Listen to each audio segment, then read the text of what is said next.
Bonjour à tous, c'est Stéphane de Neotech Technologies. Aujourd'hui, on va parler du filament Owa de la marque Armor.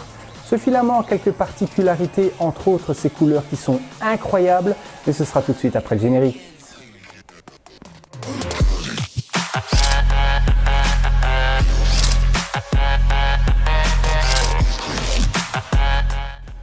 Déjà, que faut-il savoir sur ce filament Owa ? Le filament que l'on va tester aujourd'hui est un PLA. Vous savez, le PLA, c'est de l'acide polylactique. C'est issu de l'amidon de maïs, donc d'origine naturelle, on s'entend bien.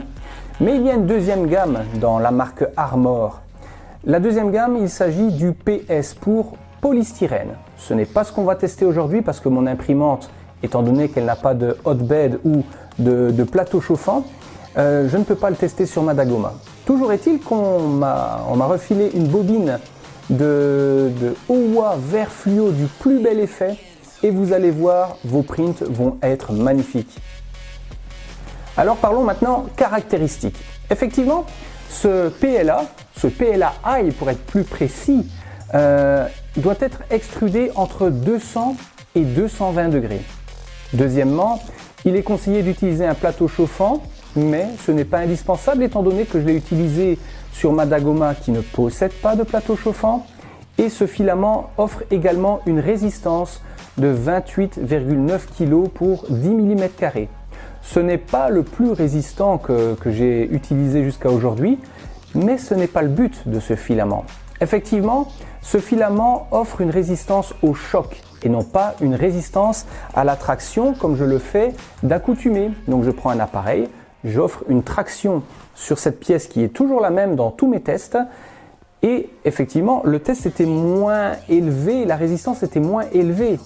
Mais ici dans le cas du filament Owa, la résistance demandée n'est pas une résistance à la traction ou à l'arrachage, mais plutôt une résistance au choc, ce qui est différent. Deuxièmement, ce filament a une pigmentation incroyable. Quand je parle de pigmentation, c'est-à-dire la couleur qui est dedans a une teneur telle que les couleurs que vous voyez sur la bobine seront fidèles aux couleurs que vous allez avoir dans votre pièce. Il arrive que certains filaments, par exemple, lorsque vous les achetez, ont une belle couleur sur la bobine, mais devient fadasse quand vous l'imprimez. Il y a un seul petit détail qui, au départ, m'a chiffonné. C'est que la fourchette de température, comme vous l'avez vu sur le tableau précédemment, est comprise entre 200 et 220 degrés. Donc, à défaut, qu'est-ce que je fais? J'imprime à 210 degrés. Erreur, parce qu'à chaque fois, il arrivait ce genre de phénomène, mousse au chocolat.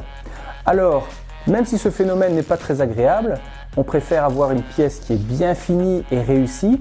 J'ai juste augmenté la température de 10 degrés pour arriver au seuil maximal autorisé par ce filament, c'est-à-dire 220 degrés et tous mes prints ont été nickel. Regardez par exemple cette guillotine à filament.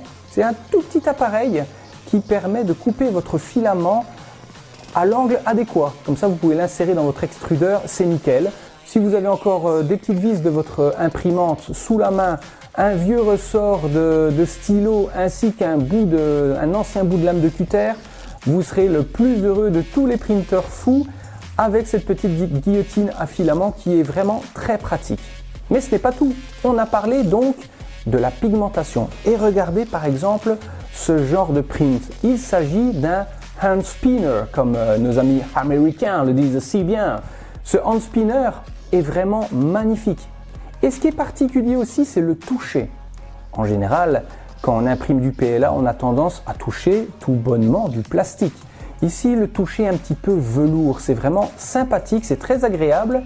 Et ce filament, je le répète, a des couleurs incroyables, mais ça pète à crever, c'est super beau.